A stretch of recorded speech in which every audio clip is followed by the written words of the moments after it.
ನಾನು ಅದೇ ಪ್ರಶ್ನೆ ನಿಮಗೆ ಕೇಳಬೇಕಂತ ಇದೆ. ಅನೇಕ ಮಂದಿಗೆ ಇರುತ್ತೆ ಜೀವನದಲ್ಲಿ ಒಂದು ಸಾರಿ ಆದರೂ ವಿದೇಶ ಪ್ರವಾಸ ಮಾಡಬೇಕು ಅಂತ ಆಸೆ ಇರುತ್ತೆ. ಅದು ನಮ್ಮ ಸ್ಥಳೀಯ ಶ್ರೀಲಂಕಾ ಇರ್ಬೋದು, ನೇಪಾಳ ಇರ್ಬೋದು, ಬರ್ಮಾ ಅಥವಾ ಮಲೇಷ್ಯಾ, ಸಿಂಗಾಪುರ ಇರ್ಬೋದು, ಅಥವಾ ಇನ್ನು ದೂರದ ಯುರೋಪ್ ಕಂಟ್ರೀಸ್ ಇರ್ಬೋದು.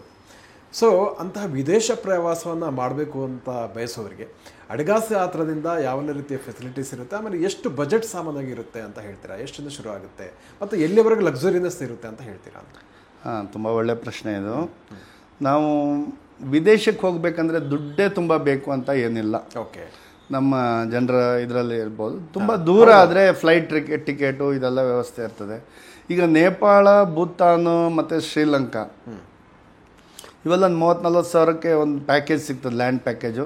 ಒಂದು 20-25 ಸಾವಿರಕ್ಕೆಲ್ಲ ಫ್ಲೈಟ್ ಟಿಕೆಟ್ ಸಿಗ್ತದೆ, ಸಾಕಷ್ಟು ಮುಂಚಿತವಾಗಿ ಬುಕ್ ಮಾಡಿದಲ್ಲಿ.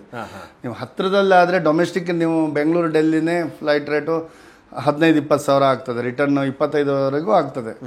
ಸೊ ಹತ್ತಿರದ ಈ ಶ್ರೀಲಂಕಾ ನೀವು ಎಲ್ಲ ಒಂದು ಒಳ್ಳೆ ಒಂದು 4-5 ದಿನದ ಒಂದು 40-45 ಸಾವಿರಕ್ಕೆಲ್ಲ ಪ್ಯಾಕೇಜ್ ಇದೆ. ಆಮೇಲೆ ಒಂದು ಶ್ರೀಲಂಕಾ ಆಯಿತು, ಇದೇನು ಆ ಥರ ನಮಗೇನು ಅಲ್ಲಿನ ಹೊರಗಡೆ ಇದು ಅನ್ನಿಸಲ್ಲ, ಫುಡ್ಡೆಲ್ಲ ನಮ್ಮದೇ ಸಿಗುತ್ತೆ ನಿಮಗೆ. ಇನ್ನು ನೇಪಾಳ, ಭೂತಾನ್ದಲ್ಲೂ ಏನು ತೊಂದರೆ ಇಲ್ಲ, ವೆಜಿಟೇರಿಯನ್ ಫುಡ್ ಬೇಕಂದ್ರೆ ವೆಜ್ಜು. ನಾವು ಇಂಟರ್ನ್ಯಾಷನಲ್ ಟೂರು ಮತ್ತು ಡೊಮೆಸ್ಟಿಕಲ್ಲಿ ಫಿಕ್ಸೆಡಲ್ಲೂ ಸಹ ವೆಜಿಟೇರಿಯನ್ ಫುಡ್ಡು ಮತ್ತು ನಾನ್ ವೆಜ್ ಬೇಕಂದವರಿಗೂ ಆಪ್ಷನ್ ಇರ್ತದೆ. ಸೊ ನಾನ್ ವೆಜ್ ಬೇಕಾದರೆ ನಾನ್ ವೆಜ್ ಫುಡ್ಡು, ವೆಜಿಟೇರಿಯನ್ ಬೇಕಂದರೆ ವೆಜಿಟೇರಿಯನು ಅದು ಇರ್ತದೆ. ಆಮೇಲೆ ಸಿಂಗಾಪುರ್, ಮಲೇಷ್ಯಾ, ಥೈಲ್ಯಾಂಡ್ ಅಂತೂ ನಮಗೆ ಭಾಳ ತುಂಬ ಚೆನ್ನಾಗಿ ಮಾಡ್ಬೋದು. ನಮ್ಮದು ತುಂಬ ಚೆನ್ನಾಗಿ ಹೋಗ್ತಾ ಇದೆ. ಯಾಕೆಂತ ಹೇಳಿದ್ರೆ ಅಲ್ಲಿ ಫುಡ್ ನಮಗೆ ಏನೂ ತೊಂದರೆ ಆಗಲ್ಲ. ನಮ್ಮ ಇಂಡಿಯನ್ ರೆಸ್ಟೋರೆಂಟ್ಸ್ ಇದೆ, ಬೆಳಿಗ್ಗೆ ಬ್ರೇಕ್ಫಾಸ್ಟಿಗೂ ಸ್ವಲ್ಪ ಇಂಡಿಯನ್ ಫುಡ್ ಇಡ್ತಾರೆ. ಸೊ ಅದು ತೊಂದರೆ ಇಲ್ಲ. ಹಾಗೆ ಸಿಂಗಾಪುರ್, ಮಲೇಷ್ಯಾ, ಥೈಲ್ಯಾಂಡ್ ಇವೆಲ್ಲ ಒಂದೊಂದೇ ಕಂಟ್ರಿ ಮಾಡಿಕೊಂಡ್ರೆ ನಿಮ್ಗೊಂದು 30-40 ಸಾವಿರ ಬಜೆಟ್ ಇರ್ತದೆ. ಆದರೆ 3 ಕಂಟ್ರಿ ಮಾಡೋದ್ರಿಂದ ಏನಂದರೆ ಬೆನಿಫಿಟ್ಟು, ಫ್ಲೈಟ್ ಚಾರ್ಜಸ್ ಉಳಿತದೆ. ನಾವೀಗ ಬರೀ ಸಿಂಗಾಪುರ ನೋಡ್ಕೊಂಬಂದರೆ 45 ಸಾವಿರ ಫ್ಲೈಟಿಗೆ ಕೊಡಬೇಕು. ಅದೇ ನಾವು ಸಿಂಗಾಪುರ್, ಮಲೇಷ್ಯಾ, ಥೈಲ್ಯಾಂಡ್ ನೋಡ್ಕೊಂಬಂದ್ರು ನಾವು ಆಗೋದು ಒಂದು 10 ಸಾವಿರ ನೆಕ್ಸ್ಟ್ ಅಷ್ಟೇ ಫ್ಲೈಟ್ ರೇಟ್. ಸೊ ಪ್ಯಾಕೇಜ್ ಒಂದು ಸ್ವಲ್ಪ ನಮ್ಮೊಂದು 1.5ವರೆಗೆ ಇದೆ ನಮ್ಮದು ಪ್ಯಾಕೇಜ್ ರೇಟು. ಸೊ 11 ದಿನ ಪ್ಯಾಕೇಜ್ ಇದೆ, ಸಿಂಗಾಪುರ್, ಮಲೇಷ್ಯಾ, ಥೈಲ್ಯಾಂಡ್. ಸಿಂಗಾಪುರದಲ್ಲಿ 3 ರಾತ್ರಿ, ಮಲೇಷ್ಯಾದಲ್ಲಿ 3 ರಾತ್ರಿ, ಥೈಲ್ಯಾಂಡಲ್ಲಿ 4 ರಾತ್ರಿ, ಬ್ಯಾಂಕಾಕ್ 2 ರಾತ್ರಿ, ಪಟ್ಟ 2 ರಾತ್ರಿ. ಮತ್ತು ಆಲ್ ಎಂಟ್ರಿ ಟಿಕೆಟ್ಸು ಎಲ್ಲ ಇನ್ಕ್ಲೂಡ್ ಇದೆ. ಯೂನಿವರ್ಸಲ್ ಸ್ಟುಡಿಯೋಸ್ ಇರ್ಬೋದು, ಥೈಲ್ಯಾಂಡಲ್ಲಿ ನಾಂಗ್ನೂಚ್ ವಿಲೇಜು, ಸಫಾರಿ ವರ್ಲ್ಡು, ಆಮೇಲೆ ಮಲೇಷ್ಯಾದಲ್ಲಿ KL ಟವರು, ಮೇಲ್ಗಡೆ ಹೋಗಿ ಇಡೀ ಅಬ್ಸರ್ವೇಟರಿ ಡೆಸ್ಕಿಂದ ಇಡೀ ಕೌಲಾಲಂಪುರ್ ಸಿಟಿ ನೋಡುವಂಥದ್ದು ಇರ್ಬೋದು. ಸೊ ಎಲ್ಲ ಫೆಸಿಲಿಟೀಸು ಇದೆ ಅದರಲ್ಲಿ. ಫುಡ್ಡಿಗೆ ಏನೂ ತೊಂದರೆ ಆಗಲ್ಲ. ವೆದರು ಬೆಸ್ಟ್, ನಮ್ಮ ಇಂಡಿಯಾದವರಿಗೆ ಸೂಟೇಬಲ್ ವೆದರ್.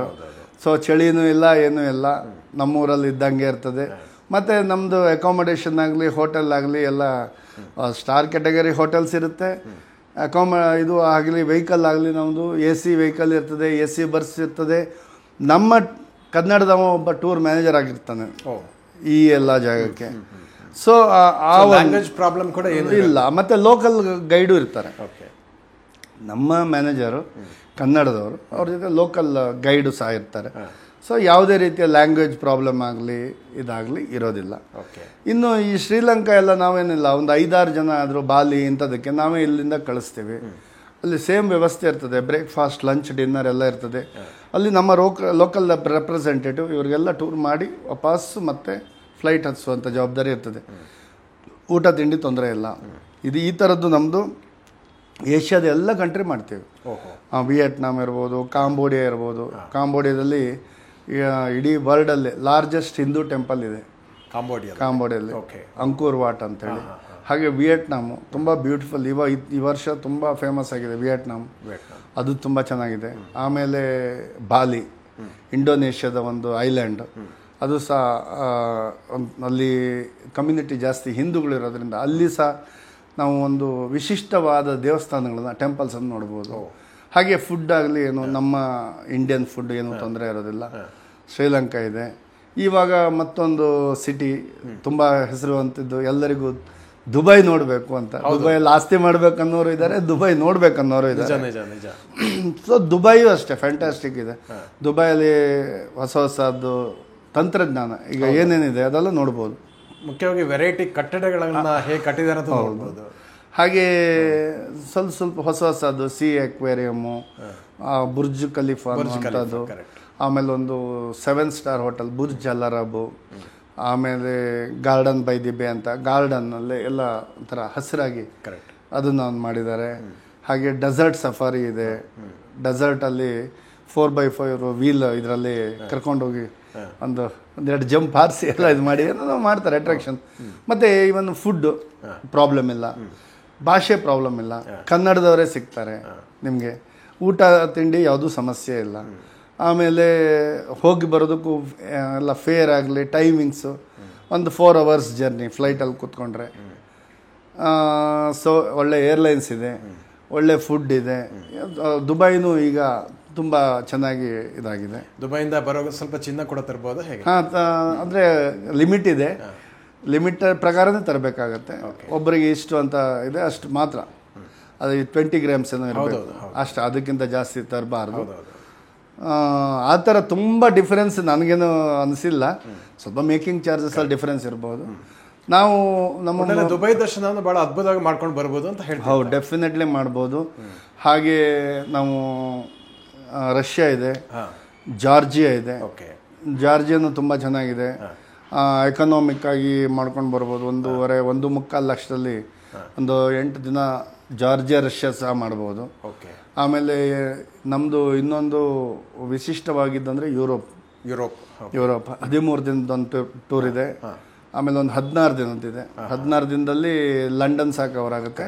13 ದಿನದಲ್ಲಿ ಇದೊಂದು 10 ಕಂಟ್ರಿ ಕವರ್ ಮಾಡ್ತೀವಿ. 13 ದಿನದಲ್ಲಿ 10 ದೇಶಗಳನ್ನು 10 ಕವರ್ ಆಗ್ತದೆ. ನೀವು ಬ್ರೇಕ್ಫಾಸ್ಟ್ ಒಂದು ಕಂಟ್ರಿಯಲ್ಲಿ, ಮಧ್ಯಾಹ್ನ ಲಂಚ್ ಒಂದು ಕಂಟ್ರಿಯಲ್ಲಿ, ನೈಟ್ ಡಿನ್ನರ್ ಇನ್ನೊಂದು ಕಂಟ್ರಿಯಲ್ಲಿ. ಓಕೆ. ಈ ಯುರೋಪ್ ಪ್ರವಾಸದ ಒಂದು ಪ್ಯಾಕೇಜ್ ಹೇಗಿರುತ್ತೆ? ಎಷ್ಟು? ನಮ್ಮದು ಟೂರ್ ಮ್ಯಾನೇಜರ್ಸ್ ಇಲ್ಲಿಂದ ಕನ್ನಡದವರು. ಹಾಂ, ನಮ್ಮ ಬೆಂಗಳೂರಿಂದ ಟೂರ್ ಮ್ಯಾನೇಜರ್ ಎಕ್ಸ್ಕಾಟ್ ಇರ್ತಾರೆ. ಆಮೇಲೆ ಅಲ್ಲಿ ನಮ್ಮದು ಎಲ್ಲ ಹೋಟೆಲ್ ಎಲ್ಲ ಬ್ರ್ಯಾಂಡೆಡ್ ಹೋಟೆಲ್ ಎಲ್ಲ 4 ಸ್ಟಾರ್ ಹೋಟೆಲ್ ಕೊಡ್ತೀವಿ. ಓಕೆ. ಆಮೇಲೆ ಗೈಡ್ ನಮ್ಮದೇ ಹೇಳಿದ್ನಲ್ಲ, ಬೆಂಗಳೂರಿಂದ ಟೂರ್ ಮ್ಯಾನೇಜರ್ ಇವ್ರ ಜೊತೆಗೆ ಕಂಪನಿ ಮಾಡಿ ಟೂರ್ ಮಾಡ್ಕೊಂಡು ಬರ್ತಾರೆ. ನಾವು ಹೆಚ್ಚಾಗಿ ಪ್ಯಾರಿಸಲ್ಲಿ ಇಳಿತೀವಿ. ಪ್ಯಾರಿಸಲ್ಲಿ ಇಳಿದು ಪ್ಯಾರಿಸ್ನ ಐಫೆಲ್ ಟವರು, ನೈಟ್ ಪ್ಯಾರಿಸ್ ದರ್ಶನ ಎಲ್ಲ ಮಾಡಿಸ್ತೀವಿ. ನೈಟಲ್ಲಿ ಐಫೆಲ್ ಟವರು ಭಾಳ ಚೆಂದ ಕಾಣಿಸ್ತದೆ, ಎಲ್ಲ ಫೋಟೋ ನೋಡಿರ್ಬೋದು. ಹಾಗೆ ಪ್ಯಾರಿಸ್ ರಿವರಲ್ಲಿ ಎಲ್ಲ ನೋಡಿಕೊಂಡು ಕ್ರೂಸು ಬೋಟಿಂಗ್ ಮಾಡಿಸ್ತೀವಿ. ಆಮೇಲೆ ಪ್ಯಾರಿಸಲ್ಲಿ ಒಂದು ಪ್ಯಾಲೇಸ್ ಇದೆ, ವರ್ಸೈಲ್ಸ್ ಪ್ಯಾಲೇಸ್ ಅಂತ, ನಮ್ಮ ಮೈಸೂರು ಪ್ಯಾಲೇಸ್ ಥರನೇ. ಅದಕ್ಕೂ ತುಂಬ ದೊಡ್ಡ ಹಿಸ್ಟ್ರಿ ಇದೆ. ಸೊ ಅದನ್ನು ತೋರಿಸ್ತೀವಿ. ಹಾಗೆ ಅದು ಗೈಡೆಡ್ ಟೂರ್ ಎಲ್ಲ ಇರ್ತದೆ. ಹಾಗೆ ಪ್ಯಾರಿಸ್ಸಿಂದ ನಾವು ಇದು ಬ್ರಸೆಲ್ಸ್, ಬೆಲ್ಜಿಯಂ ರಾಜಧಾನಿ, ಅಲ್ಲಿ ಹೋಗ್ತೀವಿ. ಬೆಲ್ಜಿಯಂ ಚಾಕ್ಲೇಟ್ ಫೇಮಸ್ಸು, ಚಾಕ್ಲೇಟ್ ತಗೊಳ್ಳೋರು. ಹಾಗೆ ಬೆಲ್ಜಿಯಮಲ್ಲೇ ಅದು ನೋಡಿಕೊಂಡು ಅಲ್ಲಿಂದ ಆಮ್ಸ್ಟರ್ಡಮ್, ನೆದರ್ಲ್ಯಾಂಡ್ಸ್ ರಾಜಧಾನಿ, ನೆದರ್ಲ್ಯಾಂಡ್ಸಿಗೆ ಕರ್ಕೊಂಡು ಹೋಗ್ತೀವಿ. ಆಮೇಲೆ ವಾಪಸ್ಸು ಮತ್ತೆ ನಿಮಗೆ ವಯಾ ಜರ್ಮನಿ ಸಿಗ್ತದೆ. ಜರ್ಮನಿದು ಕ್ಲಾಕು ಟುಕ್ ಅಂತ ಕ್ಲಾಕ್ ಫೇಮಸ್. ಆಮೇಲೆ ಜರ್ಮನಲ್ಲಿ ಫಾರೆಸ್ಟ್ ಮಧ್ಯೆ ಹೋಗುವಂಥದ್ದು ಬ್ಲ್ಯಾಕ್ ಫಾರೆಸ್ಟ್ ಅಂತ, ಅದು ರೈಡ್ ತುಂಬ ಚೆನ್ನಾಗಿರುತ್ತೆ. ಆಮೇಲೆ ಜರ್ಮನ್ ಮತ್ತು ಸ್ವಿಸ್ ಬಾರ್ಡ್ರಲ್ಲಿ ರೈನ್ಸ್ ಫಾಲ್ಸ್ ಅಂತ ಬರುತ್ತೆ, ವಾಟರ್ ಫಾಲ್ಸ್ ತುಂಬ ಅದ್ಭುತವಾಗಿದೆ. ಅದನ್ನು ನೋಡ್ಬೋದು, ಬೋಟಿಂಗ್ ಮಾಡ್ಬೋದು.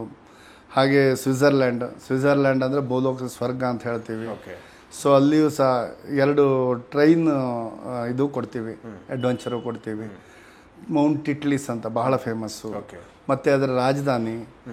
ಮತ್ತು ಯಾವ್ದಾದ್ರು ಸ್ವಿಸ್ಸಲ್ಲಿ ಇದು ಬ್ಯಾಂಕಿಗೆ ಫೇಮಸ್ಸು ಕೇಳಿದ್ರಲ್ಲ, ಆ ಬ್ಯಾಂಕ್ಗಳನ್ನೆಲ್ಲ ತೋರಿಸ್ತೀವಿ. ಆಯಿತಾ. ಆಮೇಲೆ ಸ್ವಿಸ್ಸಿನ ರಾಜಧಾನಿ ದರ್ಶನ ಮಾಡಿಸ್ತೀವಿ. ಆಮೇಲೆ ಇನ್ನೊಂದು 2 ಸ್ಮಾಲ್ ಬರುತ್ತೆ ನೇಷನ್ಸ್. ಒಂದು ಲಿಕ್ಟನ್ಸ್ಟೈನ್ ಅಂತ, ಮತ್ತೊಂದು ಲಕ್ಸಂಬರ್ಗ್ ಅಂತ. Luxembourg also richest country.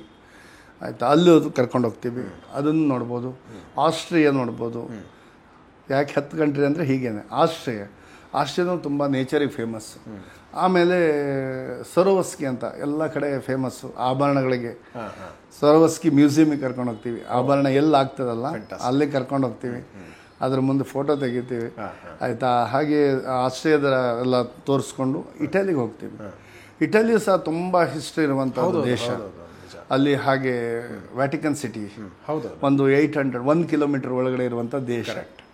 ಅದೊಂದು ಬಹಳ ವಿಶೇಷ. ಅಲ್ಲಿ ಪೋಪ್ ಇರ್ತಾರಲ್ಲ, ಆ ಒಂದು ಅದ್ಭುತವಾದ ಚರ್ಚ್ ಇದೆ. ಆ ಪೋಪ್, ಆ ಚರ್ಚ್ನೆಲ್ಲ ತೋರಿಸ್ಕೊಂಡು ಬರುವಂಥದ್ದು ಇದೆ. ಆಮೇಲೆ ಪೀಸಾ ವಾಲು ಗೋಪುರ ಅಂತ ಕೇಳಿದ್ದಾರೆ, ಅದು ಬಹಳ ಫೇಮಸ್ಸು. ಆಮೇಲೆ ಕೊಲೋಸಿಯಂ ಅಂತ ಒಂದು ಬಿಲ್ಡಿಂಗ್ ಇದೆ. ಇವೆಲ್ಲ ವಂಡರ್ ಆಫ್ ವರ್ಲ್ಡ್ಸ್, ಅದರಲ್ಲಿ ಈ 7 ಅಂತ ಮಾಡಿದಾರಲ್ಲ, ಅದರಲ್ಲಿ ಇವೆಲ್ಲ ಬರ್ತದೆ. ರೋಮ್ ಅಂತ ಅದ್ಭುತವಾದಂಥ ನಗರ, ಇವೆಲ್ಲ ಬರ್ತದೆ, ಐತಿಹಾಸಿಕ ನಗರಗಳು. ಹೌದು, ಇವೆಲ್ಲ ನೋಡಿಕೊಂಡು ಮಿಲಾನ್ ಅಂತ ಒಂದು ಫ್ಯಾಷನ್ ಸಿಟಿ, ಅದು ವರ್ಷದಲ್ಲಿ ಹೆಚ್ಚಿನ ಫ್ಯಾಷನ್ ಇದೆಲ್ಲ ಅಲ್ಲಿ ಆಗ್ತಾ ಇರ್ತದೆ, ಶೋಸು ಎಲ್ಲ. ಅಲ್ಲಿಂದ ವಾಪಸ್ಸು ಬೆಂಗಳೂರಿಗೆ ಬರುವಂಥದ್ದು ವ್ಯವಸ್ಥೆ ಇದೆ. ಹಾಗೆ ಯಾಕೆ ನಮ್ಮಲ್ಲೇ ಹೋಗಬೇಕು ವಿದೇಶ ಪ್ರವಾಸ ಅನ್ನೋದಕ್ಕೂ ಇದೆ. ಅದರಲ್ಲೂ ಯುರೋಪ್ ಅಂತ ಕಂಟ್ರೀಸ್ಗೆ. ನಮ್ಮದು ಸ್ಲೋಗನ್ನೇ ಹಾಗೆ, ಕನ್ನಡದವರಿಂದ ಕನ್ನಡದವರಿಗೋಸ್ಕರ, ಕನ್ನಡದವರೊಂದಿಗೆ ಪ್ರವಾಸ ಅಂತ, ಪ್ರತಿಷ್ಠಿತ ಕನ್ನಡಿಗರೊಂದಿಗೆ ಪ್ರವಾಸ. ಕನ್ನಡಿಗರೊಂದಿಗೆ ಪ್ರವಾಸ ಅಂದರೆ ನಮ್ಮ ಗ್ರೂಪ್, ನಮ್ಮ ಏನಿರ್ತದಲ್ಲ ಎಲ್ಲ ನಮ್ಮ ಕರ್ನಾಟಕದವ್ರು ಇರ್ತದೆ. ಬಸ್ಸಿನಲ್ಲಿ ನಿಮಗೆ ಕನ್ನಡದ ಕಲರವ ಕೇಳ್ತಾ ಇರ್ತದೆ. ಯಾವುದಾದ್ರೂ ಒಂದು ವಿಷಯ ಯಾರೋ ಹೇಳಿದ್ದು ಗೊತ್ತಾಗಲಿಲ್ಲ ಅಂದರೆ ಇನ್ನೊಬ್ಬರು ಕನ್ನಡದವರನ್ನ ಕೇಳ್ಬೋದು. ಆಮೇಲೆ ಒಂದು ಸುತ್ತಿನವರು ಕನ್ನಡದವ್ರು ಇರ್ತಾರೆ, ಟೂರ್ ಮ್ಯಾನೇಜರು ಕನ್ನಡದವ್ರು ಇರ್ತಾರೆ. ಆಮೇಲೆ ಊಟ ತಿಂಡಿ, ನಾವು ಈಗ ಪ್ರವಾಸ ಅಂದಮೇಲೆ ನೋಟ ಎಷ್ಟು ಮುಖ್ಯವೋ ಊಟವೂ ಅಷ್ಟೇ ಮುಖ್ಯ ಆಗ್ತದೆ. ಖಂಡಿತ ಕೂಡ. ಹೌದಾ? ಹಾಗೆ ಈಗ ನಾವು ಯಾವುದೋ ಒಂದು ಫಾರಿನ್ ಬೇಸ್ಡ್ ಕಂಪನಿ ಅಥವಾ ಬೇರೆ ಯಾವುದೋ ಟೂರ್ ಆರ್ಗನೈಸ್ ಮಾಡ್ತಾರೆ. ಬಟ್ ಅವರಿಗೆ ನಮಗೂ ಏನು ಡಿಫ್ರೆನ್ಸ್ ಅಂದರೆ, ಅವರು ಬೇರೆ ಬೇರೆ ವಿವಿಧ ಸ್ಥಳಗಳಿಂದ ಆಯ್ಕೆ ಮಾಡಿ ಒಂದು ಬಸ್ಸನ್ನು ಫುಲ್ ಮಾಡ್ತಾರೆ. ನಮ್ಮದೇನಿಲ್ಲ, ನಮ್ಮ ಜನರು ಮಾತ್ರ ಇರ್ತಾರೆ ಆ ಬಸ್ಸಲ್ಲಿ. ಸೊ ನಾವೇನು ಮಾಡ್ಬೋದು, ಅವರಿಗೆ ಅನ್ನ ಸಾರು ಮಾಡಿಸ್ಬೋದು, ನಮ್ಮ ಜನನೇ ಇದ್ದರೆ ಇಡ್ಲಿ ದೋಸೆನೂ ಮಾಡಿಸ್ಬೋದು. ಅದೇ ನಾವು ಬೇರೆ ಬೇರೆ ರಾಜ್ಯದವರು ಇದ್ದರೆ ಅವ್ರು ಅದಕ್ಕೆ ಒಪ್ಪಲಿಕ್ಕಿಲ್ಲ.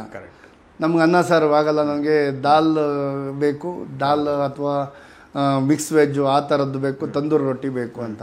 ನಾವು ಅವಾಗ ನಮ್ಮ ಕರ್ನಾಟಕದವರೇ ಆದರೆ ಎಲ್ಲ ಸಮಾನ ಮನಸ್ಕರಿರ್ತಾರೆ. ಅವ್ರಿಗೆ ಇಡ್ಲಿ ದೋಸೆ ಮಧ್ಯೆ ಲಂಚಲ್ಲೇ ನಾವು ಕೊಟ್ಬಿಡ್ತೇವೆ. ನೈಟ್ ಡಿನ್ನರ್ಗಾಗಲಿ ಆದಷ್ಟು ವೇರೆವರ್ ಪಾಸಿಬಲ್ ಸೌತ್ ಇಂಡಿಯನ್ ಮಾಡಿಸ್ತೇವೆ. ಸರವಣ ಭವನ ಸಿಕ್ಕರೆ ಸರವಣ ಭವನ ಕರ್ಕೊಂಡು ಹೋಗ್ತೀವಿ. ಅದೇ ನೀವು ನಾರ್ತ್ ಇಂಡಿಯನ್ಸ್ ಇದ್ರೆ ಸರವಣ ಭವನ ಅವ್ರಿಗೆ ಇಷ್ಟ ಆಗುತ್ತೆ ಇಲ್ಲೋ ಗೊತ್ತಿಲ್ಲ, ಒಂದೊಂದು ಸಲ ಓಕೆ, ಆದರೆ ಮಿಕ್ಸ್ ಇದ್ದರೆ ಅವ್ರಿಗೆ ಕಷ್ಟ ಆಗ್ತದೆ. ನಮಗೆ ಆದರೆ ಆ ಆಪ್ಷನ್ಸ್ ಇದೆ. ಸೊ ಫುಡ್ಡಲ್ಲಿ ತೊಂದರೆ ಆಗಲ್ಲ. ಆಯ್ತಾ? ಒಂದು ಒಟ್ಟಾರೆ ಒಂದು ಕನ್ನಡದ ವಾತಾವರಣ ಇರ್ತದೆ. ಏನೋ ವಿತೌಟ್ ಎನಿ ಹೆಸಿಟೇಷನ್ ಮಾತಾಡ್ಬೋದು, ಕಾಣೋದಿಲ್ಲ, ಆರಾಮ್ಸೆ ಮಾತಾಡ್ಕೊಂಡು ನೋಡ್ಕೊಂಡು ಹೋಗ್ಬೋದು. ಸೊ ಆ ರೀತಿ ಒಂದು ಕನ್ನಡದ ಕಲರ್ ಒಂದು ತಾವೇ ಹೇಳಿದ್ರಿ, ಭಾಳ ಚೆನ್ನಾಗಿ ಹೇಳಿದ್ರಿ, ಅದು ಇರುತ್ತೆ ಅಂತ ತಾವೇ ಹೇಳ್ತಾ ಇದ್ದಾರೆ. ಹೌದು. ಸೊ ತಾವಿವಾಗ ಅದೇ ವಿದೇಶ ಪ್ರವಾಸದ್ದು ಯಾವ ರೀತಿಯ ಒಂದು ಪ್ಯಾಕೇಜ್ಗಳು ಇದೆ ಅಂತ ಹೇಳಿದಿರಿ. ಸೊ ಇನ್ನೊಂದು, ಈಗ ಸಾಮಾನ್ಯವಾಗಿ ಅದು ದೇಶ ಇರ್ಬೋದು ವಿದೇಶ ಇರ್ಬೋದು, ಶಾಪಿಂಗ್ ಮಾಡಬೇಕು ಅಂತ ಭಾಳ ಇರ್ತದೆ. ಸೊ ಈ ಥರ ಪ್ರವಾಸಕ್ಕೆ ಹೋದ ಸಂಬಂಧ ಶಾಪಿಂಗ್ ಬಗ್ಗೆ ತಮ್ಮ ಒಂದು ಟಿಪ್ಸ್ ಏನು ಅಂತ? ಶಾಪಿಂಗ್ ಒಂದು ಎಲ್ಲರಿಗೂ ಇರುವಂಥ ಹವ್ಯಾಸ. ಹೌದು. ಅಥವಾ ನಿಮ್ಗಲ್ದೇ ಇದ್ದರೂ ನಿಮ್ಮ ಬಂಧು ಮಿತ್ರರಿಗೋಸ್ಕರ ಆದರೂ ಏನಾದ್ರು ತರಬೇಕಾಗ್ತದೆ. ಹೌದೌದು ಹೌದು. ಅದಕ್ಕೇನಂದರೆ ಹೇಳ್ತಾರೆ ಯಾರಾದರೂ, ಅದಕ್ಕೆ ವಿದೇಶಕ್ಕೆ ಹೋಗ್ತೀನಿ ಅಂದರೆ ಏನಾದರೂ ಒಂದು ತೊಗೊಂಬಾ ಅಂತ. ಏನಾದರೂ ಒಂದು ತೊಗೊಂಡ್ಬಾ ಅಂದರೆ ಏನು ತರೋದು ಅಂತ ಇರುತ್ತೆ. ನಾನು ಹೇಳೋದಾದರೆ ಯಾವುದು ಇಲ್ಲಿ ಸಿಗೋದಿಲ್ಲ. ಈಗ ಎಕ್ಸಾಂಪಲ್ ನಾವು ಹೇಳಿದ್ದು ಬೆಲ್ಜಿಯಂ ಚಾಕ್ಲೇಟ್ಸ್ ಅಂತ, ಅಲ್ಲೇ ತೊಗೊಂಡ್ರೆ ಅದು ಒಳ್ಳೇದು ಅನಿಸುತ್ತೆ. ಈಗ ಕೆಲವರು ಹೇಳ್ತಾರೆ ವೈನು ಇಷ್ಟ ಆಯಿತು ಅವ್ರಿಗೆ. ಹೌದು. Georgia famous for wine. So wine ಬೇಕು ಅಂದ್ರೆ ಜಾರ್ಜಿಯಾ. ಯಾವ್ದು ಸಿಗೋದಿಲ್ವೋ ನಮ್ಮ ದೇಶದಲ್ಲಿ ಅಲ್ಲೇ ಸಿಗ್ತದೆ, ಚೀಪಾಗಿ ಸಿಗ್ತದೆ ಅಂತ ಹೇಳಿದರೆ ಅದನ್ನು ತರೋದು ಉತ್ತಮ. ಓಕೆ. ಮತ್ತು ಡ್ರೆಸ್, ಬಟ್ಟೆಗಳು. ಈಗ ಮೊನ್ನೆ ನಾನು ಜಾರ್ಜಿಯಾದಲ್ಲಿ ನೋಡ್ತೇನೆ, ಒಂದು ಕಾಶ್ಮೀರ ಶಾಲ್ ಅಂತ ಮಾರ್ತಾ ಇದ್ದಾರೆ ಅಲ್ಲಿ. ಕಾಶ್ಮೀರ ಶಾಲ್ ಅಲ್ಲಿ ತಗೊಳ್ಳೋದು ಉತ್ತಮವೇ, ಅದನ್ನು ಆಲೋಚನೆ ಮಾಡಬೇಕು. ಆಮೇಲೆ ನೀವು ಇಟಲಿಯಲ್ಲೆಲ್ಲ ಪೀಸಾ ಗೋಪುರಕ್ಕೆಲ್ಲ ಹೋದವಾಗ ಅಲ್ಲಿ ವೆನಿಟಿ ಬ್ಯಾಗ್ಸ್ ಓದಿದ್ದು ಲೆದರ್ಗೆ ಮಾರ್ತಾರೆ. ಅವರು ಯಾರು? ಅವರೆಲ್ಲ ಬಾಂಗ್ಲಾದೇಶಿಗಳು. ಇಲ್ಲಿಂದನೇ ಹೋಗೋದು, ಅದು ನಮ್ಮ ಇಂಡಿಯಾದ ಬೆಂಗಳೂರಲ್ಲೇ ಸಿಗುತ್ತೆ. ನಾವು ಇಟಲಿಗೆ ಹೋಗಿ ಹೈ ಪ್ರೈಸ್ ಕೊಟ್ಟು ಯಾಕೆ ತರಬೇಕು? ಸೊ ನಾವು ಬಹಳ ಜಾಣ್ಮೆಯಿಂದ ಶಾಪಿಂಗ್ ಮಾಡಬೇಕು. ಯಾವುದು ತೊಗೊಂಡ್ರೆ ಯಾವುದು ನಮ್ಮಲ್ಲಿ ಸಿಗೋದಿಲ್ಲ. ಈಗ ಕೆಲವೊಂದು ಉಲ್ಲನ್ನು ಅಂತ ಹೇಳ್ತೀವಿ, ತುಂಬ ಹಿಲ್ ಸ್ಟೇಷನಲ್ಲಿ ಅವರು ಲೋಕಲಿಗೆ ತಕ್ಕಂತೆ ದಪ್ಪ ಅದು ಕ್ವಾಲಿಟಿ ಎಲ್ಲ ಇಟ್ಟಿರ್ತಾರೆ. ನಮ್ಮ ಬೆಂಗಳೂರಿಗೆ ಅದು ಪ್ರಸ್ತುತ ಆಗೋದಿಲ್ಲ, ಅದು ತಂದು ವೇಸ್ಟ್ ಆಗ್ತದೆ. ಅದಕ್ಕೆ ನಮಗೆ ಉಪಯೋಗ ಬರುವಂಥದ್ದು ಅಥವಾ ತಂದರೆ ನಮ್ಮ ಫ್ರೆಂಡ್ಸಿಗೆ ಉಪಯೋಗ ಆಗುವಂಥದ್ದು, ಚಾಕ್ಲೇಟೋ ವೈನು ಅಥವಾ ಈ ಥರದ್ದು ಏನು ನಮ್ಮಲ್ಲಿ ಸಿಗೋದಿಲ್ಲ ಆ ಸ್ಥಳದಲ್ಲೇ ಒಂದು ಫೇಮಸ್ ಅಂದರೆ ಅದನ್ನು ತರ್ಬೋದು. ನಮ್ಮಲ್ಲಿ ಶಾಪಿಂಗಿಗೆ ನಾವು ಅಂಥ ಮಹತ್ವ ಕೊಡೋದಿಲ್ಲ, ಬಟ್ ಟೂರಿನ ಮಧ್ಯೆ ಸ್ವಲ್ಪ ಟೈಮ್ ಕೊಡ್ತೇವೆ. ಆ ಟೈಮಲ್ಲಿ ಅವರು ಇಷ್ಟ ಆದರೆ ತೊಗೊಳ್ಬೋದು. ಯಾವುದಾದ್ರೂ ಮಾನ್ಯುಮೆಂಟ್ ತೊಗೊಳ್ಬೇಕಂತ ಆಗ್ಬೋದು, ಆ ಥರ ಇದ್ದರೆ ನೋ ಪ್ರಾಬ್ಲಮ್ ತೊಗೊಳ್ಬೋದು. ಆದರೆ ಬೆಂಗಳೂರಲ್ಲೇ ಸಿಗುವುದನ್ನು ನಾವು ದಯವಿಟ್ಟು ತಗೊಳ್ಬೇಡಿ ಅಂತಲೇ ನಾನು ಹೇಳ್ತೇನೆ. ಮತ್ತು ಇವನ್ ಕಾಸ್ಟ್ಲಿ ಸಹ ಇರ್ತದೆ ಬೆಂಗಳೂರಿಗೆ ಕಂಪೇರ್ ಮಾಡಿದರೆ. ಈಗ ಬೆಂಗಳೂರಲ್ಲಿ ಸಿಗದೇ ಇರುವಂಥದ್ದು ನನ್ನ ಪ್ರಕಾರ ಯಾವುದೂ ಇಲ್ಲ, ಎಲ್ಲ ಬ್ರ್ಯಾಂಡ್ಸ್ ಸಿಗ್ತದೆ. ಸೊ ನಾವು ಅಲ್ಲಿ ಹೋಗಿ ಆದಷ್ಟು ನೋಡೋದಕ್ಕೆ ಮಹತ್ವ ಕೊಡಬೇಕು ಶಾಪಿಂಗ್ಗಿಂತ. ಕರೆಕ್ಟ್. ಅಗತ್ಯ ಬಿದ್ದರೆ ಮಾತ್ರ ಶಾಪಿಂಗ್ ಮಾಡಿ ಅಂತ ನಾನು ಸಲಹೆ ಕೊಡಲಿಕ್ಕೆ ಇಚ್ಛೆಪಡ್ತೇನೆ. ಕರೆಕ್ಟ್. ಶಾಪಿಂಗಿಗಿಂತ ಅಲ್ಲಿ ಪಡೆಯುವಂಥ ಅನುಭವಗಳು, ನೋಡೋದರಿಂದ ಪಡೆಯುವಂಥ ಅನುಭವಗಳು, ಅದಕ್ಕೆ ಹೆಚ್ಚು ಆದ್ಯತೆ ಕೊಡಿ ಅಂತ ತಾವು ಹೇಳ್ತಾ ಇದ್ದೀವಿ. ಸೊ ಭಾಳ ಚೆನ್ನಾಗಿ ಹೇಳಿದ್ರು. ನಮ್ಮ ವೀಕ್ಷಕರಿಗೆ ಭಾಳಷ್ಟು ಟೂರ್ ಮಾಡೋರಿಗೆ ಭಾಳ ಉಪಯೋಗ ಆಗುತ್ತೆ ಅಂತ ನಾನು ಅಂದ್ಕೊಂಡಿದ್ದೀನಿ. ಜೊತೆಗೆ ಇನ್ನೊಂದು ಏನಾದರೂ ಜನರಲ್ ಆಗಿ ಹೇಳೋದಿದ್ರೆ, ಭಾರತದಲ್ಲಿ ಪ್ರವಾಸೋದ್ಯಮ ಭಾಳ ದೊಡ್ಡ ಮಟ್ಟದಲ್ಲಿ ಇವಾಗ ಬೆಳೀತಾ ಇದೆ. ಅದರಲ್ಲಿ ಸರ್ಕಾರಗಳಿರ್ಬೋದು ಅಥವಾ ಖಾಸಗಿ ವಲಯದ ಹೂಡಿಕೆ ಇರ್ಬೋದು, ಭಾಳ ಜಾಸ್ತಿ ಆಗ್ತಾ ಇದೆ ಇತ್ತೀಚಿನ ವರ್ಷಗಳಲ್ಲಿ. ಸೊ ಹಾಗಾಗಿ ಟ್ರಾವೆಲ್ ಇಂಡಸ್ಟ್ರಿಗೆ ಬರಬೇಕು, ಇಲ್ಲೊಂದು ಬಿಸ್ನೆಸ್ ಮಾಡಿ ಇನ್ಕಮ್ ಮಾಡಬೇಕು ಅಂತ ಬಯಸುವವರಿಗೆ ತಮ್ಮ ಒಂದು ಸಜೆಷನ್, ತಮ್ಮ ಒಂದು 3 ದಶಕಗಳ ಅನುಭವದ ಆಧಾರದಲ್ಲಿ ಹೊಸೊಬ್ಬರಿಗೆ ತಮ್ಮ ಕಡೆಯಿಂದ ಒಂದು ಮೆಸೇಜ್ ಏನು ಅಂತ? ಹಾಂ, ಇದು ಇಂಟ್ರೆಸ್ಟಿಂಗ್ ಆಗಿದೆ. ಹೊಸಬರಿಗೆ ಬರೋರಿಗೆ ಭಾಳಷ್ಟು ಅವಕಾಶಗಳಿದೆ. ಹಿಂದೆ ಈ 20 ವರ್ಷಗಳ ಹಿಂದೆ ಪ್ರವಾಸೋದ್ಯಮ ಅಂದರೆ ಬಹಳ ಕಷ್ಟ ಇತ್ತು. ಹೌದೌದು. ಆಮೇಲೆ ಇನ್ಫಾರ್ಮೇಷನ್ಸ್ ಸರಿಯಾಗಿ ಸಿಗ್ತಿರ್ಲಿಲ್ಲ. ನಾವು ಎಲ್ಲೋ ಹೋಗಿ ಒಂದು ಮನಾಲಿ ಬಗ್ಗೆ ಬೇಕು ಅಂದರೆ ಯಾವುದೋ ಒಂದು ಬುಕ್ ಸ್ಟೋರ್ಗೆ ಹೋಗಿ ಅಲ್ಲೂ ಸಹ ಸಿಗ್ತಿರ್ಲಿಲ್ಲ. ಅವ್ರಿಗೆ ಅಗತ್ಯ ಇಲ್ಲ. ನಮಗೆ ಅಗತ್ಯ ಇದೆ ಅಂದರೆ ಅಲ್ಲಿ ಸಿಗಲ್ಲ. ಆಯಿತಾ? ಆವಾಗ ಆ ಥರ ಇತ್ತು. ಈಗ ಹಾಗಲ್ಲ, ಎಲ್ಲ ಫಿಂಗರ್ ಟಿಪ್ಸಲ್ಲೇ ಇದೆ. ಎಲ್ಲ ಗೂಗಲ್ಲು ಅದಿದು ಸರ್ಚ್ ಮಾಡ್ತಾರೆ, ಮಾಹಿತಿಗಳನ್ನು ತೊಗೊಳ್ಬೋದು. ಆಮೇಲೆ ಇದು ಅಲ್ಲಿದೆ ವೆದರ್. ಈಗ ನಾವು ಎಷ್ಟು ವೆದರ್ ಇದೆ ನಾವು ಮುಂಚೆ ನಮ್ಗೆ ಗೊತ್ತಾಗ್ತಿಲ್ಲ. ಈಗ ನಾವು ಮೊಬೈಲಲ್ಲೇ ನೋಡ್ಬೋದು. ಇವತ್ತೀಗ ಮಾಸ್ಕೋದಲ್ಲಿ ಎಷ್ಟು ಡಿಗ್ರಿ ಇದೆ, ಸಿಂಗಾಪುರಲ್ಲಿ ಎಷ್ಟು ಡಿಗ್ರಿ ಇದೆ, ಇದನ್ನು ಈಗ ನಾವು ಇಲ್ಲೇ ಕೂತ್ಕೊಂಡು ಅಪ್ಡೇಟ್ ಆಗ್ಬೋದು. ಯಾವ ಡ್ರೆಸ್ ತೊಗೊಳ್ಬೇಕು, ಇವಾಗ 14 ಡಿಗ್ರಿ ಇದೆ, ಸೊ ನಾವು ಉಲ್ಲನ್ ಬ್ಯಾಗ್ ತೊಗೋಬೇಕು. ಇಲ್ಲ ಅಲ್ಲಿ 26 ಡಿಗ್ರಿ ಇದೆ, ಸೊ ಬೇಡ, ಇದನ್ನು ತೆಗಿಯೋಣ, ರಿಮೂವ್ ಮಾಡೋಣ ಬ್ಯಾಗಿಂದ. ಈ ಥರದ್ದು ಹುಡುಗರಿಗೆ ಏನಂದರೆ ಹಾರ್ಡ್ ವರ್ಕ್ ಮಾಡೋರಿಗೆ ಇದು ಒಳ್ಳೆ ಫೀಲ್ಡ್, ಒಳ್ಳೆ ಅವಕಾಶ ಇದೆ. ಹೌದು, ಹಾರ್ಡ್ ವರ್ಕ್ ಮಾಡಬೇಕು, ಕಾಯುವ ತಾಳ್ಮೆ ಬೇಕು, ಕಸ್ಟಮರ್ನ ಅರಿಯುವಂಥ ಜಾಣ್ಮೆಯೂ ಬೇಕು. 2 ಇದ್ರಷ್ಟೇ ಈ ಪ್ರವಾಸೋದ್ಯಮ. ಇಲ್ಲ ಅಂತೇಳಿ ನಮಗೆ ಇನ್ಸ್ಟಂಟ್ ಬೇಕು ಅಂದರೆ ಈ ಫೀಲ್ಡ್ ಅಲ್ಲ. ಈ ಫೀಲ್ಡ್ಗೆ ಏನಂದರೆ ಮತ್ತೆ ಮನುಷ್ಯ ಒಂದು ಟ್ರಸ್ಟ್ ಬೇಕು. ಕಸ್ಟಮರು ಹಾಗೆ ಒಂದು ಡಿಸ್ಪ್ಲೇ, ಟಿ ವಿ ಅಂಗಡಿ ಹೋದರೆ ನೀವು ಅಲ್ಲಿ ಡಿಸ್ಪ್ಲೇ ಇರ್ತದೆ, ಟಿ ವಿಯ ಫೀಚರ್ಸ್ ತೋರಿಸ್ತಾನೆ, ಇದಿಷ್ಟು ಸೌಂಡ್ ಬರ್ತದೆ, ಇಷ್ಟು ಕ್ಲಾರಿಟಿ ಇದೆ, ಇದೆಲ್ಲ. ನಮ್ಮಲ್ಲಿ ಏನಂದರೆ ಆ ಪ್ರವಾಸದ ಸ್ಥಳಗಳನ್ನೇ ನಾವು ವರ್ಣನೆ ಮಾಡಬೇಕು. ಸೊ ಅದನ್ನು ಅಂದರೆ ಒಂದನೇದಾಗಿ ಯಾವುದು ಡೆಸ್ಟಿನೇಷನ್ ಫೇಮಸ್ ಇದೆ ಆಲ್ರೆಡಿ ಹೇಳಿದ, ಶಿಮ್ಲಾ, ದುಬೈ, ಈ ಥರ ಆ ಪ್ಲೇಸ್ಗಳನ್ನು ಸೇಲ್ ಮಾಡೋದು ಸುಲಭ. ಹೊಸ ಡೆಸ್ಟಿನೇಷನ್ನ ಮಾಡಬೇಕು ಅಂದರೆ, ಈಗ ಎಕ್ಸಾಂಪಲ್ ರನ್ ಆಫ್ ಕಚ್, ಅಮಿತಾಬ್ ಬಚ್ಚನ್ನೇ ಬರಬೇಕಾಯ್ತು. ಮೋದಿಯವರು ಅಮಿತಾಬ್ ಬಚ್ಚನ್ ಇಟ್ಟು ಆ ಮೂಲಕ ಫೇಮಸ್ ಮಾಡೋದು. ಸೊ ಹಾಗೆ ಹೇಳಬೇಕು ಅಂದರೆ ಇದಕ್ಕೆ ಸ್ವಲ್ಪ ಕಾಯುವಂಥ ತಾಳ್ಮೆ ಬೇಕು, ಅದಕ್ಕೆ ಸರಿಯಾದ ಪ್ರಚಾರ ಬೇಕು, ಮಾಧ್ಯಮ ಬೇಕು, ಜನರಿಗೆ ಗೊತ್ತಾಗಬೇಕು ಇಂಥದ್ದೊಂದು ವ್ಯವಸ್ಥೆ ಇದೆ. ಈಗ ಕಾಶಿಗೆ ಹೋಗಬೇಕು ಅಂದರೆ ಅಡಿಗಾಸ್ ಯಾತ್ರೆಗೆ ಹೋದರೆ ವ್ಯವಸ್ಥೆ ಆಗ್ತದೆ, ಯುರೋಪ್ಗೆ ಹೋದರೆ ಈ ಥರ ವ್ಯವಸ್ಥೆ ಆಗ್ತದೆ. ಅವ್ರಿಗೆ ಇರ್ಬೋದು, ಅವ್ರ ಪೇರೆಂಟ್ಸಿಗಿರ್ಬೋದು, ಅಥವಾ ಅವ್ರಿಗೆ ಯಾರು ಗಿಫ್ಟ್ ಕೊಡೋರು ಇರ್ಬೋದು, ತುಂಬ ರೀತಿಯಲ್ಲಿ ಇದೆ. ಹೊಸ ಹುಡುಗರು ತುಂಬ, ನಾನು ಹೇಳ್ತೇನೆ, ತುಂಬ ಹುಡುಗರು ಬರಲಿ ಈ ಫೀಲ್ಡಿಗೆ ಅಂಥೇಳಿ. ಇನ್ನೂ ನಮ್ಮ ಹುಡುಗರಿಗೆ ಪ್ರವಾಸೋದ್ಯಮದ ಬಗ್ಗೆ ಅಷ್ಟು ಕರ್ನಾಟಕದಲ್ಲಿ ಆಳ ಇನ್ನೂ ಗೊತ್ತಿಲ್ಲ. ಕೆಲವು ಕಾಲೇಜ್ ಇದೆ ಟೂರಿಸಮ್ ಎಲ್ಲ ಕಲಿಸುವಂಥದ್ದು, ಧಾರವಾಡ ಯೂನಿವರ್ಸಿಟಿ, ಬೆಂಗಳೂರು ಯೂನಿವರ್ಸಿಟಿ, ಮೈಸೂರು ಯೂನಿವರ್ಸಿಟಿಯಲ್ಲಿ ಕೋರ್ಸ್ಗಳು ಇದೆ. ಅವ್ರದ್ದು ಸ್ವಲ್ಪ ಹಾಸ್ಪಿಟಾಲಿಟಿ ಕಡೆನೇ ಹೋಗ್ತಾ ಇದೆ. ಟೂರಿಸಮಲ್ಲಿ ಒಂದು hospitality is the main thing. ನಿಜ. ರೂಮು ಹೇಗಿರಬೇಕು, ಹೋಟೆಲ್ ಹೇಗಿರಬೇಕು, ಫುಡ್ ಹೇಗಿರಬೇಕು ಅನ್ನೋದ್ರ ಜೊತೆಗೆ ಒಂದು ಐಟ್ನರಿ ಮಾಡೋದು ಅಂತೇಳಿ. ಇನ್ನು ನಮ್ಮ ಡೊಮೆಸ್ಟಿಕ್ಕಿಗೆ ಅದಿನ್ನೂ ಅಡ್ಜಸ್ಟ್ ಆಗಬೇಕಾಗಿದೆ. ಸೊ ಆ ಥರದ್ದು ಬಂದರೆ ತುಂಬ ಒಳ್ಳೆಯದು, ವೆಲ್ಕಮ್. ನಮಗೂ ಈ ಪ್ರವಾಸೋದ್ಯಮದಲ್ಲಿ ತುಂಬಷ್ಟು ಜನ ಬರಲಿ ಅಂತ ನಾವು ಒಂದು ಆಸೆ ಪಡ್ತೀವಿ. ಕರೆಕ್ಟ್. ಈಗ ನಾನು ಹೇಳಿದೆ ಅಂದರೆ, ಎಷ್ಟೋ ಒಂದು ರಾಜ್ಯಗಳಿರ್ಬೋದು, ಕೆಲವು ಸಣ್ಣ ಪುಟ್ಟ ದೇಶಗಳಿರ್ಬೋದು, ಆ ದೇಶಗಳ ಆದಾಯವೇ ಇವಾಗ ಪ್ರವಾಸೋದ್ಯಮ ಆಗಿದೆ. ತಮಗೆ ಗೊತ್ತಿರ್ಬೋದು, ತಾವು ಅನೇಕ ದೇಶಗಳನ್ನು ನೋಡಿ ಬಂದಿದ್ದೀರಾ.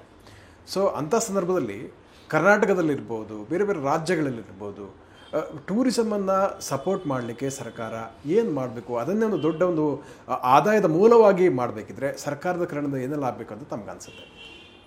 ಸರ್ಕಾರದಿಂದ ಏನಾಗಬೇಕು ಅಂತ ಹೇಳಿದರೆ, ಆ್ಯಕ್ಚುಲಿ ಸರ್ಕಾರದಿಂದ ಪ್ರಚಾರವೇ ಮುಖ್ಯ.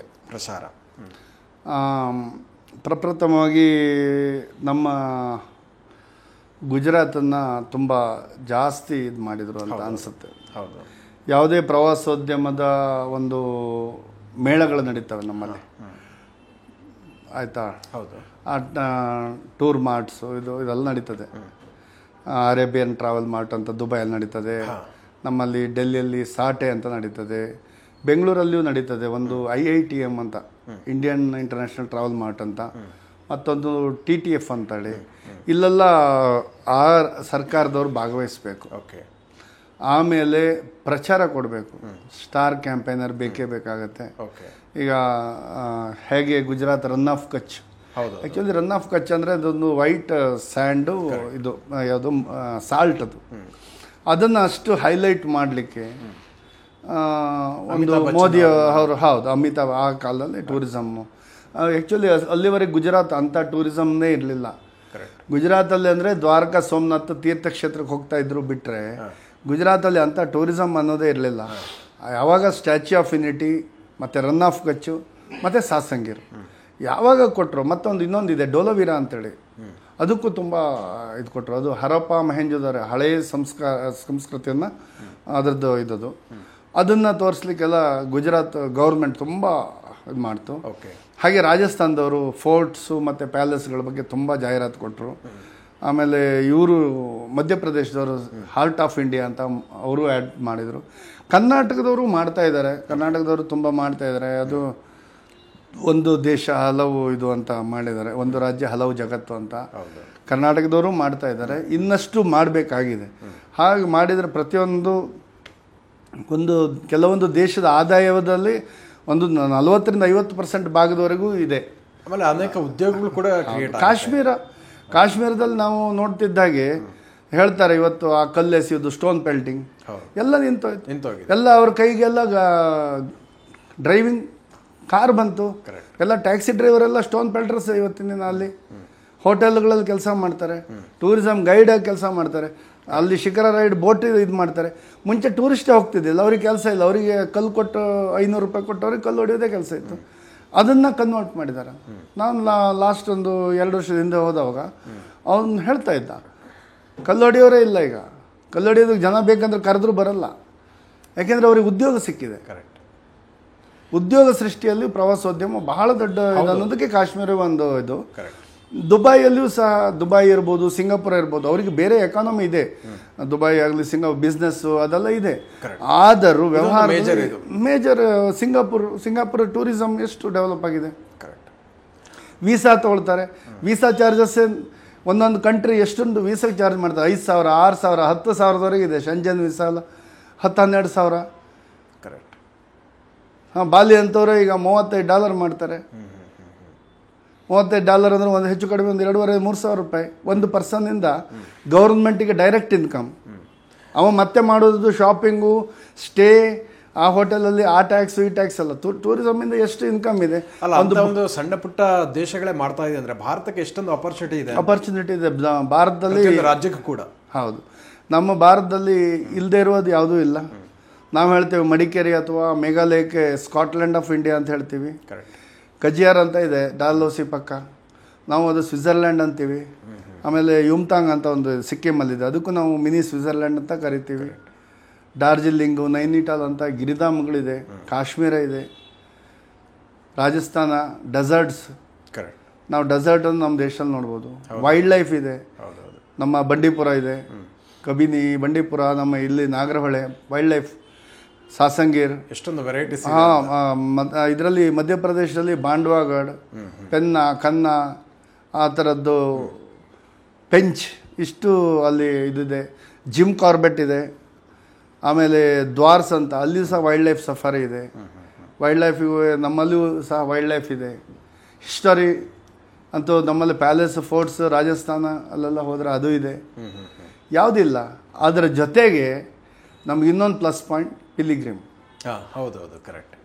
ಯಾಕೆ ಅಂತ ಹೇಳಿದರೆ ಇವತ್ತಿನ ದಿನ ನಮ್ಮ ಕಾಶಿಗೆ ಬರೋರು, ನಮ್ಮ ದೇಶದವ್ರು ಆ ಥರನೇ ಫಾರಿನರ್ಸ್ ಬರ್ತಾರೆ. ಮೊನ್ನೆ ರಷ್ಯಾದಲ್ಲಿ ಒಂದು ಕಾರ್ಯಕ್ರಮ ಇತ್ತು ಮಾಸ್ಕೋದಲ್ಲಿ, ನಂಬೋದಿಲ್ಲ, ಅವರು ಗಾಯತ್ರಿ ಮಂತ್ರವನ್ನು ಪಠಣೆ ಮಾಡಿದ್ದಾರೆ. ಎಲ್ಲ ಒಂದು ಗ್ರೂಪ್ ಸಾಂಗ್ ಅವ್ರದ್ದೇ ಸ್ಟೈಲಲ್ಲಿ.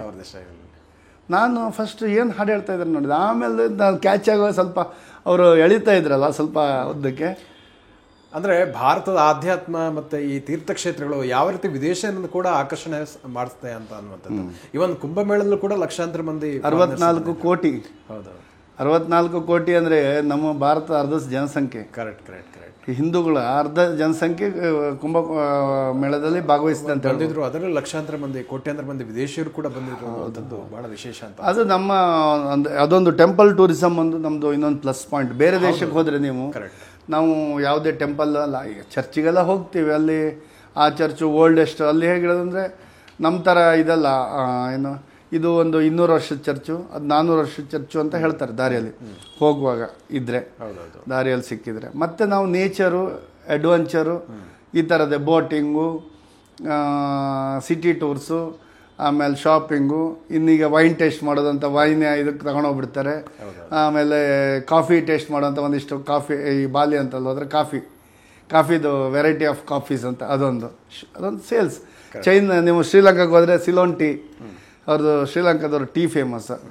ಸಿಲೋನ್ ಟೀ ಅದು ಒಂದೊಂದು ಕಪ್ ಹಾಕಿ ಕೊಡ್ತಾರೆ, ಇದು ಗ್ರೀನ್ ಟೀ, ಇದು ಬ್ಲ್ಯಾಕ್ ಟೀ, ಇದು ಹಾಲು ಹಾಕಿದ್ದು ಚಹಾ, ಈ ಥರ ಅಂತ ಹೀಗೆ ಒಂದೊಂದು ಸೇಲ್ಸ್ ಒಂದೊಂದು ಇದು ಇಲ್ಲ. ಮತ್ತು ಫಾರಿನಲ್ಲಿ ಇನ್ನೇನು ಇದೆ, ಅದೇ ಒಂದು ಯಾವುದಾದ್ರು ರಿವರ್ ಇದ್ದರೆ ಒಂದು ಬೋಟಿಂಗ್ ಮಾಡಿಸ್ಬಿಡ್ತಾರೆ, ಕೇಬಲ್ ಕಾರ್ ಇದ್ದರೆ ಕೇಬಲ್ ಕಾರ್ ರೈಡು, ಇದೆಲ್ಲ ಆ್ಯಕ್ಟಿವಿಟೀಸು. ನಮ್ಮ ದೇಶದಲ್ಲಿ ಇದೆಲ್ಲ ಪ್ಲಸ್ ದೇವಸ್ಥಾನ. ಕರೆಕ್ಟ್, ನಿಜ. ಇದೊಂದು ಎಡಿಷ್ನಲ್. ಹೌದು ಹೌದು, ಬೇರೆ ದೇಶಗಳು ಸಿಗದೇ ಇರುವಂಥದ್ದು.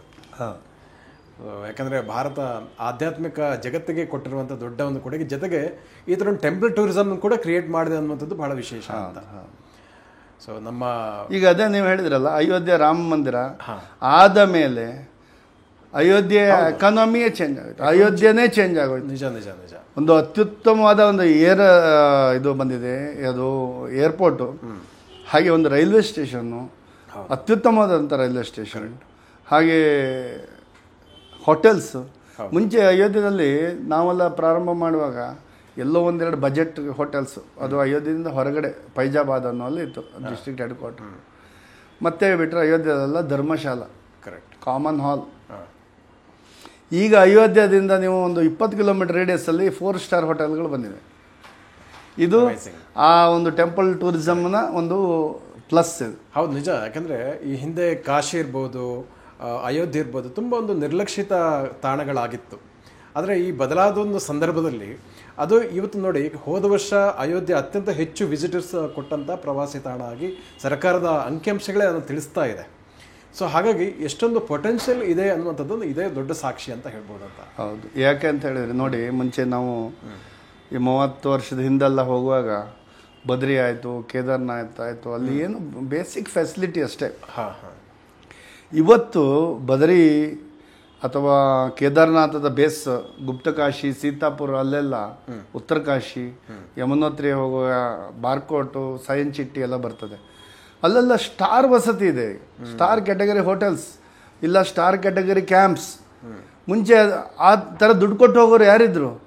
ಯಾತ್ರಾ ಮನೋಭಾವನೆ, ಹೋಗೋದು ಒಂದು ಹಾಲು. ಅದು ನನಗೆ ಇನ್ನೂ ನೆನಪಿದೆ, ಎಷ್ಟು ಜನ ಮಲ್ಕೊಂಡಿದ್ದಾರೆ ಏನೋ, ಇದು ಮಣ್ಣಿನ ಮೇಲೆ ಒಂದೊಂದು ಹಾಕೋರು, ಅಯ್ಯೋ ರಜಾಯಿ ಅಂತ, ಅದನ್ನು ಬಾಡಿಗೆ ತಗೊಳ್ಳೋದು ಬದ್ರಿಯಲ್ಲಿ. ಈಗ ಸ್ಟಾರ್ ಕ್ಯಾಟಗರಿ ಹೋಟೆಲ್ಸ್ ಬಂದಿದೆ, ಸರ್ವರ್ ಪೋರ್ಟಿಕೋ ಹೋಟೆಲ್ ಇದೆ ಬದ್ರಿಯಲ್ಲಿ. ನಂಬಲಿಕ್ಕೆ ಆಗಲ್ಲ ಈ ಚೇಂಜಸ್. ಹರಿದ್ವಾರ ಏನಿತ್ತು ಮುಂಚೆ? ಹರಿದ್ವಾರದಲ್ಲಿ ನಾವು ನೋಡಿದಾಗ ಧರ್ಮಶಾಲಾ, ಒಂದೆರಡು ಬೇಸಿಕ್ ಕ್ಯಾಟಗರಿ ಹೋಟೆಲ್ಸ್ 20 ವರ್ಷದಿಂದ. ಈಗ ಕಾಶಿಯಲ್ಲಿ ಯಾವ ಕ್ಯಾಟಗರಿ ಹೋಟೆಲ್ಸ್ ಬೇಕು ನೀವು? 4 ಸ್ಟಾರ್, 5 ಸ್ಟಾರ್. ಗಯಾದಲ್ಲಿ ಬೋಧ್ಗಯ ಪ್ಲಸ್ ಇನ್ನೊಂದು ಬೇರೆ ಥರ ಇದೆ, ಯಾಕಂದರೆ ಬುದ್ಧಿಸ್ಟ್ ಇದಾಗಿರೋದ್ರಿಂದ ಬೇರೆ ಕಂಟ್ರೀಸಿಂದ ಬರ್ತಾರೆ. ಬುದ್ಧಿಸಮ್ ಎಲ್ಲೆಲ್ಲಿದೆ, China, Thailand, Burma, Sri Lanka, Vietnam, Cambodia, ಈ ದೇಶಗಳಿಂದ ಬರ್ತಾರೆ. ಅಲ್ಲದೆ ಆದ್ರೂ 4 ಸ್ಟಾರ್ ಹೋಟೆಲ್ಗಳು ಗಯಕ್ಕೆ ಹೋಗೋರು ಯಾರು? ಮುಂಚೆ ಪಿಂಡ ಪ್ರದಾನ ಮಾಡೋದಕ್ಕೆ ಹೋಗೋರು ಅಷ್ಟೇ, ಯಾತ್ರೆ ಅಷ್ಟೇ, ಏನೂ ಇರಲಿಲ್ಲ. ಗಯಾ ಅಂತ ಹೇಳಿದರೆ ನಾವು ಒಂದು ಹಳ್ಳಿ ಥರನೇ, ಏನು ಆ ಪವಿತ್ರತೆ ಇತ್ತು, ಆ ಒಂದು ನಮ್ಮ ಒಂದು ಹಿಂದಿನದು ಇದೆಯಲ್ಲ ಪುರಾಣ, ಆ ಪ್ರಕಾರವಾಗಿ ನಾವು ಹೋಗ್ತಾ ಇದ್ವಿ. ಈಗ ಅಲ್ಲಿ ಸಹ ನಮಗೆ ಸ್ಟಾರ್ ಹೋಟೆಲ್ ಬೇಕಾಗಿದೆ ಜನರಿಗೂ. ಹಾಗೆ ವೈಷ್ಣೋದೇವಿ ಕಟ್ರಾದಲ್ಲಿ ಮುಂಚೆ ನಾವು ನೋಡ್ತಿದ್ದಾಗೆ ಡಾರ್ಮೆಟ್ರಿ, ಈಗ ಅಲ್ಲಿ ಸಹ ಕರೆಕ್ಟ್ 4 ಸ್ಟಾರ್ ಹೋಟೆಲ್ ಇದೆ. ಅಂದರೆ ಈಗ ದೇಶ ಸುತ್ತಬೇಕು ಅನ್ನೋರಿಗೆ ಒಂದು ಕಡೆ ಅಫೋರ್ಡಬಿಲಿಟಿ ಇದೆ, ಇನ್ನೊಂದು ಕಡೆ ಲಕ್ಸುರಿ ಫೆಸಿಲಿಟೀಸ್ ಕೂಡ ಸಿಗುತ್ತೆ ಅಂತ ತಾವು ಹೇಳ್ತಾ ಇದ್ದಾರೆ. ಹೌದು, ಈಗ ಜನಕ್ಕೆ ಅದು ಬೇಕಾಗಿದೆ. ಹೌದೌದು, ಲಕ್ಸುರಿಗೆ ಜನ ಒಗ್ಕೊಂಡು ಬಿಟ್ಟಿದ್ದಾರೆ. ಸೊ ಅದಕ್ಕಾಗಿ ಎಲ್ಲ ಫೆಸಿಲಿಟಿ ಬೇಕಾಗ್ತದೆ. ಈಗ ಯಾತ್ರೆ ಮಾಡೋದಿರಲಿ ಅಥವಾ ಪಿಕ್ನಿಕ್ ಟೂರೇ ಇರಲಿ, ಜನಕ್ಕೀಗ ಏನಂದರೆ ಮುಂಚಿನ ಥರ ಹಾಗೆಲ್ಲ ಕಾಸ್ಟ್ ಸೇವಿಂಗ್ ಆ ಥರಕ್ಕಿಂತ ಒಂದು ಸ್ವಲ್ಪ ಎಫರ್ಡ್ ಆಗಿ ಒಂದು ಒಳ್ಳೆ ವ್ಯವಸ್ಥೆಯಲ್ಲೇ ಒಳ್ಳೆ ಹೋಟ್ಲಲ್ಲಿ ಮಲ್ಕೋಬೇಕು, ಒಳ್ಳೆ ಇದರಲ್ಲಿ ಇರಬೇಕು, ಎಂಜಾಯ್ ಮಾಡಿ. ಹೌದು. ಸೊ ಹಾಗಾದರೆ ನಮ್ಮ ವೀಕ್ಷಕರಿಗೆ ಅಡಿಗಾಸ್ ಯಾತ್ರಾ ಮೂಲಕ ದೇಶ ವಿದೇಶಗಳ ಪ್ರವಾಸ ಮಾಡಬೇಕು ಅನ್ನೋರಿಗೆ ಯಾವ ರೀತಿ ಅವರು ಕಾಂಟ್ಯಾಕ್ಟ್ ಮಾಡಬೇಕಾಗುತ್ತೆ ಅಂತ ಹೇಳ್ತೀರಾ? ಕಾಂಟ್ಯಾಕ್ಟ್ ಚಾನಲ್ ಏನು? ಹಾಂ, ನಮ್ಮ ಅಡಿಗಾಸ್ ಯಾತ್ರಾವನ್ನು ಕಾಂಟ್ಯಾಕ್ಟ್ ಮಾಡಬೇಕಾದ್ರೆ ನಮ್ಮದೊಂದು ವೆಬ್ಸೈಟ್ ಇದೆ, adigasyaatra.com, adigasworld.com ಅಂತ ಇದೆ. ಹಾಗೆ ನಮ್ಮದು 5 ಕಚೇರಿ ಇದೆ. ಹಾಗೆ ನಮ್ಮದು ಹಾಟ್ಲೈನ್ ಒಂದು ನಂಬರ್ ಇದು ಮಾಡಿದ್ದೇವೆ, ಓಕೆ, 9494789944 9494789944 ಓಕೆ, ಈ ನಂಬರು. ಹಾಗೆ care@adigasyaatra.com ಅಂತ ಇಮೇಲ್ ಇದೆ, ಇದನ್ನು ಸಂಪರ್ಕ ಮಾಡ್ಬೋದು. ಹಾಗೆ ನಮ್ಮ ವೆಬ್ಸೈಟಲ್ಲಿ ಎಲ್ಲ ಡೀಟೇಲ್ಡ್ ಐಟ್ನರಿ, ನಮ್ಮದು ಅರ್ಧಂಬರ್ಧ ವ್ಯವಸ್ಥೆ ಅಂತಲ್ಲ, ಎಲ್ಲ ನಿಮಗೆ ಪ್ರೈಸ್ ಎಷ್ಟು, ಏನು ಇನ್ಕ್ಲೂಷನ್ ಆಗಿದೆ, ಏನು ಎಕ್ಸ್ಕ್ಲೂಷನ್ ಆಗಿದೆ, ಹಾಗೆ ಕಾರ್ಯಕ್ರಮ ನಾವು ಕಾಶಿಯಲ್ಲಿ ಹೋದರೆ ಏನು ನೋಡ್ತೀವಿ ಸವಿಸ್ತಾರವಾಗಿ ನಮ್ಮ ವೆಬ್ಸೈಟಲ್ಲಿ ಸಿಗ್ತದೆ. ಓಕೆ, ಇಲ್ಲ ನಮ್ಮ ಈ ನಂಬರ್ಗೆ ಕಾಲ್ ಮಾಡಿದರೆ ನಮ್ಮ ಪರಿಣಿತ ಮ್ಯಾನೇಜರ್ಗಳೆಲ್ಲ ಇದ್ದಾರೆ, ಆಫೀಸರ್ಸು, ಅವರು ನಮಗೆ ಎಲ್ಲ ಯಾರಿಗೆ ಬೇಕಾದರೂ ವ್ಯವಸ್ಥೆಯನ್ನು ಇಮೇಲ್ ಮುಖಾಂತರ, ವಾಟ್ಸಪ್ ಮುಖಾಂತರ ಕೂಡಲೇ ಕಳಿಸ್ತೀವಿ. ನಮ್ಮ ವೀಕ್ಷಕರಿಗೆ ಇಷ್ಟು ಹೊತ್ತು ಕಾಶಿ ಇರ್ಬೋದು, ಅಯೋಧ್ಯೆ ಇರ್ಬೋದು, ಹೀಗೆ ನಮ್ಮ ದೇಶೀಯ ಯಾತ್ರೆಗಳನ್ನು ಹೇಗೆ ಕೈಗೊಳ್ಬೋದು ಮತ್ತು ಅಡಿಗಾಸ್ ಯಾತ್ರಾದ ವಿಶೇಷತೆ ಏನು, ಆಮೇಲೆ ಕೋಟೇಶ್ವರದಿಂದ ಬೆಂಗಳೂರಿಗೆ ತಮ್ಮ ಒಂದು ಬಿಸ್ನೆಸ್ ಸಕ್ಸಸ್ ಜರ್ನಿ ಬಗ್ಗೆ ಇರ್ಬೋದು, ವಿದೇಶ ಪ್ರವಾಸವನ್ನು ಹೇಗೆ ಮಾಡಬೇಕು, ಯಾವೆಲ್ಲ ಆಪರ್ಚುನಿಟೀಸ್ ಇದೆ ಅನ್ನೋದ್ರ ಬಗ್ಗೆ ಇರ್ಬೋದು, ಮತ್ತು ನಮ್ಮ ದೇಶದಲ್ಲಿ ಟೂರಿಸಂ ಸೆಕ್ಟರ್ನ ಒಂದು ಪೊಟೆನ್ಷಿಯಲ್ ಬಗ್ಗೆ ಇರ್ಬೋದು, ಸಾಕಷ್ಟು ಉಪಯುಕ್ತವಾದ ಮಾಹಿತಿಯನ್ನು ತಿಳಿಸಿಕೊಟ್ಟಿದ್ದಕ್ಕಾಗಿ ಧನ್ಯವಾದಗಳು. ನಮಸ್ತೆ.